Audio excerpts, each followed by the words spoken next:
Tata surya. Reaksi. Ledakan. Hembusan.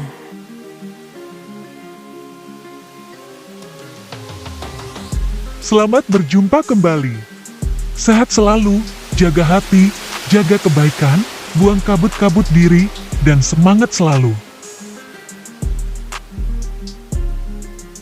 Menyambung perjalanan angkasa. Kali ini, kita lebih dalam dan lebih dekat lagi.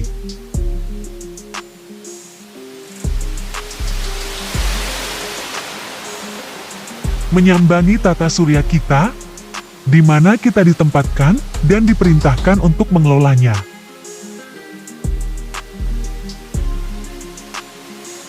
Sudah sejak lama muncul keingintahuan pada diri manusia tentang keberadaan tata surya kita ini.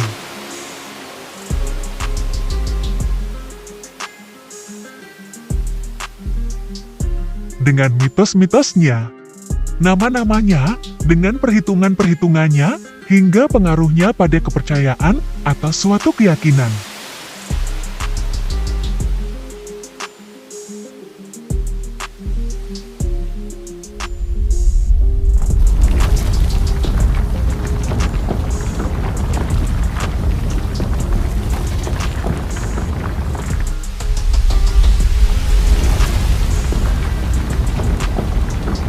Tata surya kita diperkirakan terbentuk 4,5 miliar tahun setelah terjadinya ledakan dahsyat Big Bang 13,8 miliar tahun yang silam.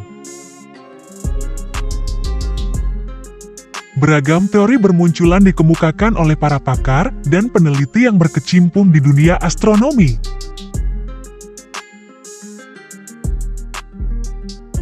Mereka kemukakan teorinya seiring berjalannya waktu, hingga bermunculan beragam pendapat yang menjadi alternatif dan pilihan, karena tiap teori memiliki kelebihan dan kekurangannya.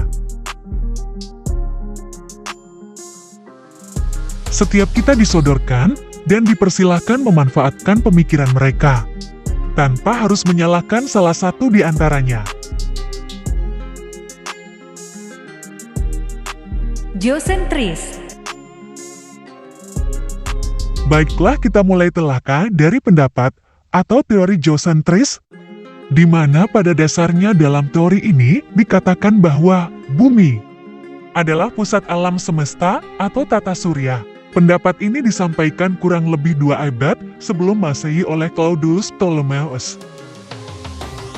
Pendapatnya ini tercantum dalam buku karangan beliau yang berjudul Almagest.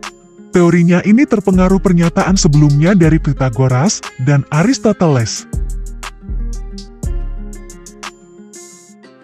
Hasil pemikiran Ptolemeus ini berpengaruh dan dipercayai hampir 1400 tahun lamanya, sebelum dipatahkan oleh teori berikutnya.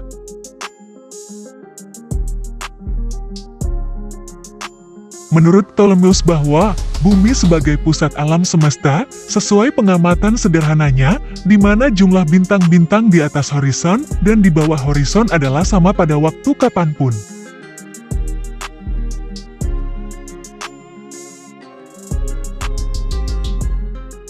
Selain pernyataan tersebut, masih banyak pendapat-pendapat yang lain yang beliau sampaikan secara ilmiah pada zamannya.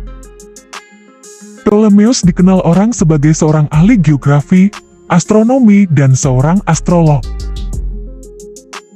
Lalu teori selanjutnya yaitu Heliosentris. teori ini muncul pada abad ke-16, tepatnya tahun 1543. Pendapat ini pertama kali diutarakan oleh Nikolaus Kopernikus, bahwa matahari merupakan pusat sistem tata surya, dan bumi bergerak mengelilingi matahari dengan orbit berbentuk lingkaran. Penemuan ini merupakan salah satu penemuan penting sepanjang masa dan sebagai peletak dasar astronomi modern.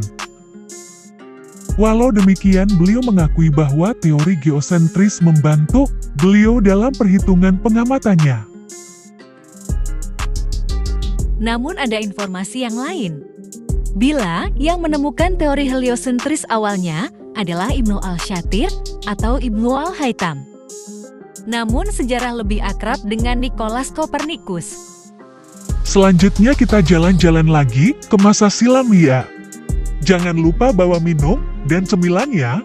Jangan lupa berdoa agar jiwa menjadi tenang, agar iman tak luruh oleh waktu.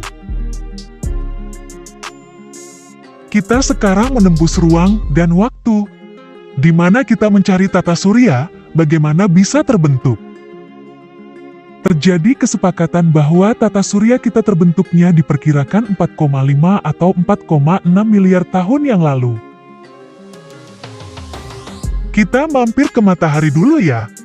Sesuai para ahli bahwa diameter matahari itu 109 kali bumi, masanya atau beratnya 330.000 kali massa bumi. Jarak matahari ke bumi yaitu 149,6 juta kilometer, dan cahayanya baru sampai ke bumi butuh waktu 8 menit 9 detik. Waduh, lama juga ya nyampainya. Jangan-jangan pada saat kita melihat matahari, mataharinya sudah tidak ada di tempat alias sudah pindah. Teman-teman sudah tahu belum?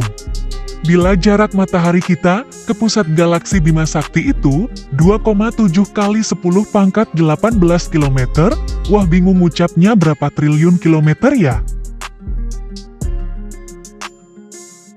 Sehingga untuk menghitungnya, para astronom menggunakan satuan yang lain yaitu satuan kecepatan cahaya.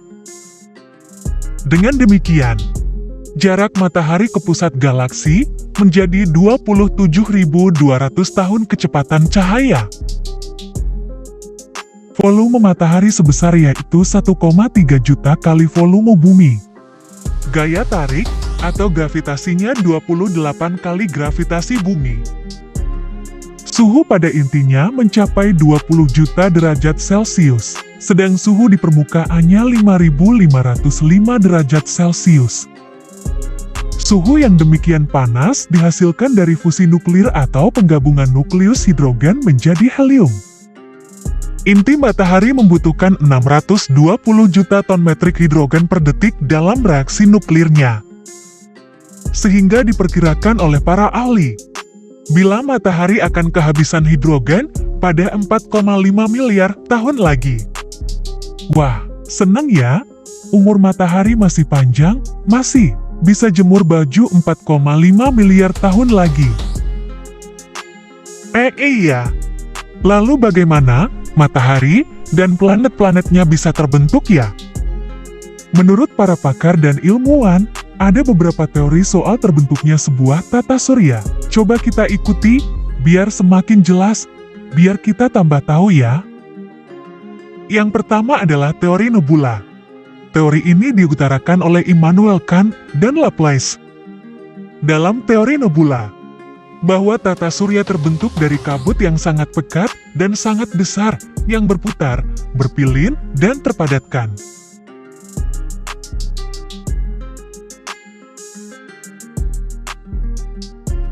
Teori yang kedua diutarakan oleh Chamberlain dan Moulton.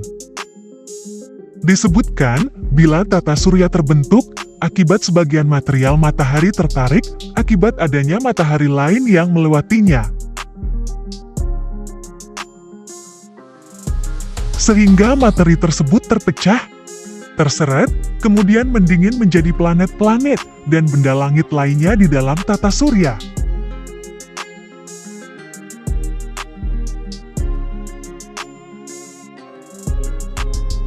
Teori yang ketiga adalah teori yang dikemukakan oleh James dan Jeffreys. Mereka mengemukakan, bila planet-planet di tata surya kita terbentuk, akibat adanya gelombang gas matahari yang tertarik, dan membentuk filamen.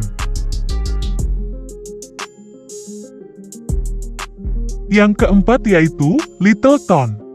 Pakar berikutnya yang berteori, bila planet-planet terbentuk disebabkan oleh adanya matahari kembar di mana salah satunya meledak, sehingga materi ledakan tersebut berevolusi menjadi planet-planet.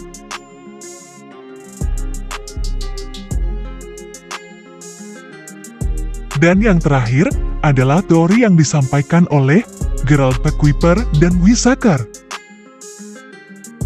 Di dalam teorinya, dikatakan bahwa matahari dan planet-planet di dalam tata surya kita terbentuk dari gumpalan awan gas dan debu dalam jumlah yang sangat besar, yang berputar menyerupai cakram akibat pemampatan dan penggumpalan.